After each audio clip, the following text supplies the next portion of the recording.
if I just can come to our non-partisan member of parliament, what is your view on this? Joshua, I do worry. And I worry because I think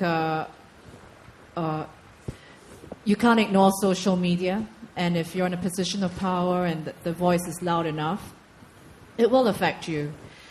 And some of I thought 2012 budget was good because it was inclusive, addressed a lot of the issues we should have addressed earlier.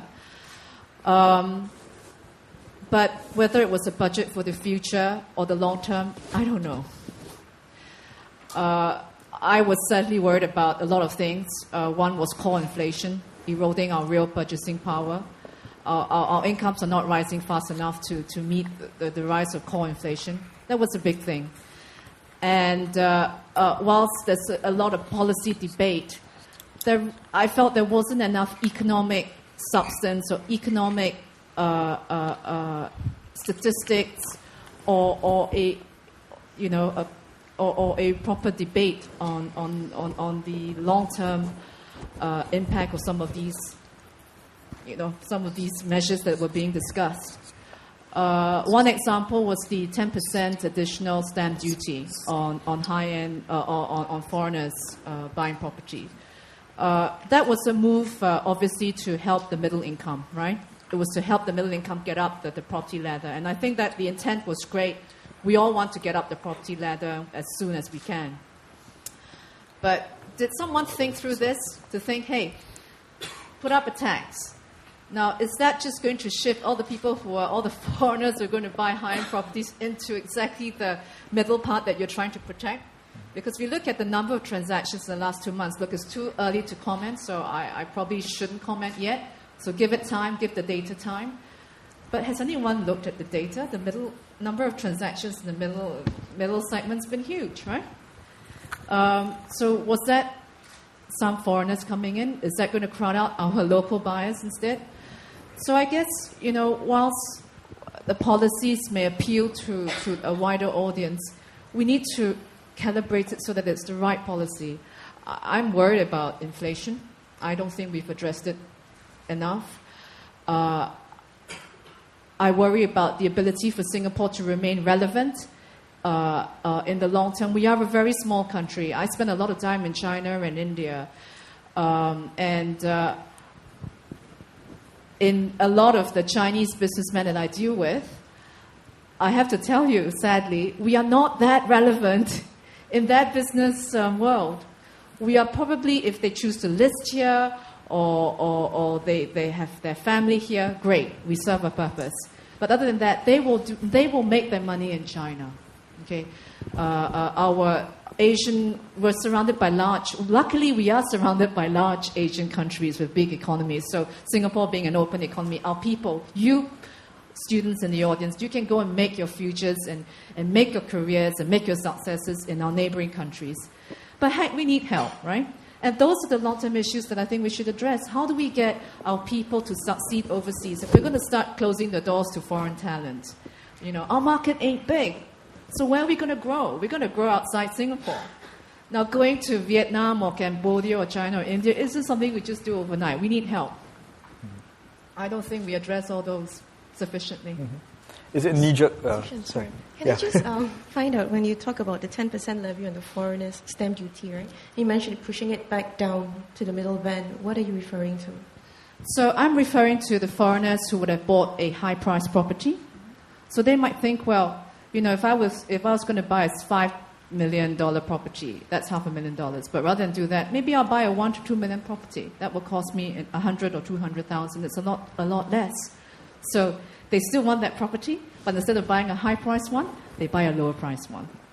So by that effect, they could squeeze out our precisely the segment we're trying to protect. So that's what I meant. It's early days, but that's the kind of policy that I think we really need to think through. I think it's not so much of a knee-jerk reaction by the government. They have looked at data. They have considered the views of Singaporeans. And I think sentiments on the ground is that there are a lot of foreigners coming in to buy our private property, and somehow they're pushing Singaporeans out. So while, yes, there might be a certain segment of well-heeled foreigners coming in to buy the lower-end properties, right? There are also those who might decide it's not worth it. Sorry. Just paying quite a lot. Right. Right? I think it's like what you mentioned, it is still early days. Nothing is quite cast in stone. As you know, housing policies are always tweaked and being tweaked now and again. So we will have to wait and see and what happens, because I think there's always a fear of if you don't do that, it might just create a property bubble and the property might crash. You see, Intan, this is where I think we could do better. I mean, we've got a lot of talent in the MAS and MOF. And perhaps, and this was brought up also in the budget debate where, public sector policy was public sector productivity was discussed. And I feel very strongly that the public sector needs to collaborate across their different silos. Actually, instead of focusing on property, we could actually open up the Sing dollar asset base. Right now, there's not much to buy in Sing dollars. You either buy property or you buy stock. Stock market's very small. But the bond market has in the last year opened up by 25 billion. It will be 30 to 50 billion this year, right? The REITs market, you could create a very strong Sing dollar capital market in Singapore to take in that foreign flow. It doesn't have to be just property. It can be other things. Raising taxes alone ain't going to be the solution. So the property market keeps going up, what? Raise taxes again? Hey, that's not the answer. So Susha may be suggesting that it was kind of a knee-jerk reaction budget to what happened last year. Prof, do you think that it is so as well? Well, I'm not an economic expert. But the general tenor of the budget. I wasn't saying it was knee-jerk, but I'm saying that there were economic long-term policies that maybe one needs to think through. Okay. Yeah. I think some of the policies that you considered to be populist, I don't think they are really populist. I think some of them ought to have been changed a long time ago, but for some reason they were not, right?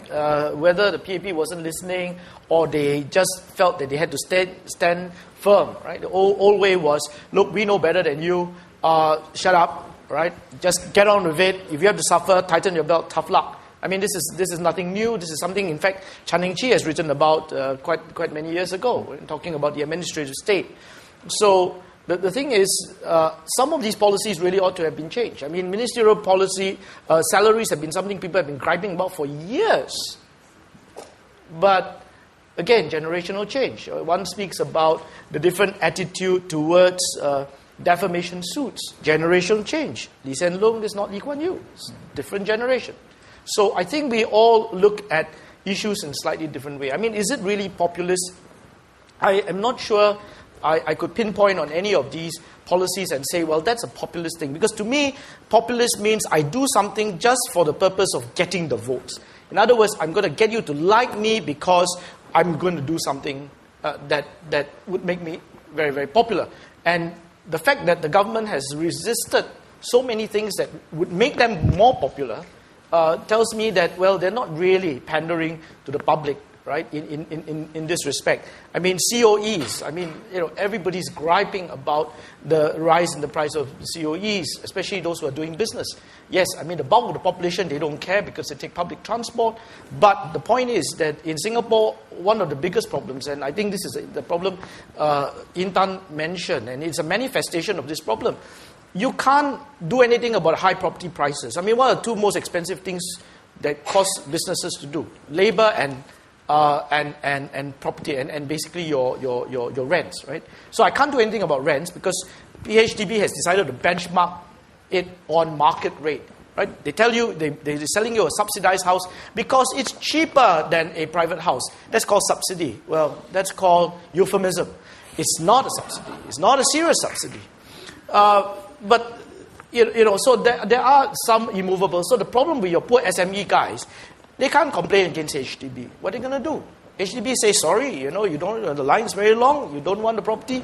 Other people will take it. They can't squeeze the property prices down. What do? They squeeze labor, right? So the real cost of work in Singapore is not truly costed into the equation, and that is the problem, right? No, Prof, because I think Intan mentioned that some people will have to pay the price of these new policies. But I think what you're trying to get at is what is the calculus as to who is, where does it fall? How, when you have the balance, who is the one who is going to have to pay more and who's going to pay less? Has that changed? As in, are we ready now to let the SMEs, bear the brunt of it as compared to the general populace? Well, I'm not sure, because I think a lot of major restructuring issues have to be addressed. I think Shu San mentioned some of them. I mean, our whole policy relating to cost of land is amazing. I mean, how can you allow property prices to rise to the extent that it has? That's what your core inflation is all about, one of the key factors. Because you can't run away. You need a house to live. You need a place to do your business. We can't all go virtual, you need space. And that is one of the big issues. Transport, another big issue, right? So these are infrastructural things which only, I'm afraid, the government can deal with. Mrs. Cham, if I can just get your views on this. Do you think the government has become more populist in nature? Oh, well, I think I would call it a post-pragmatic election budget. Post-pragmatic? Post-traumatic, perhaps. Pragmatic. Pragmatic. Not pregnant. Post-pragmatic election budget. Yeah. Because I think it's due to the election results, if I'm not wrong, that I think the opposition score about 40% now. There is a shift of about 10% or less, 8 to 10%, or maybe less than that in the last general election. I think it's because of that they are listening to the voices of the people, of Singaporeans. That this is the high cost of living, housing, healthcare, foreigners, too many foreigners working. Yeah. All these are the main causes of this. And having said that, I think it is too early to tell if I mean, they are doing something, to be fair to the government. And whether, like Intan said, that, there are problems also along the way, something might crop up and it might change or something. But more can be done. And I think that's where the opposition should come in. That they should scrutinize the policies, or the MPs also, like Suyan, to do all this. I was hoping for more debate. Yeah, more debate, yes. Were you all hoping for more debate? Yes. So, we'll go over.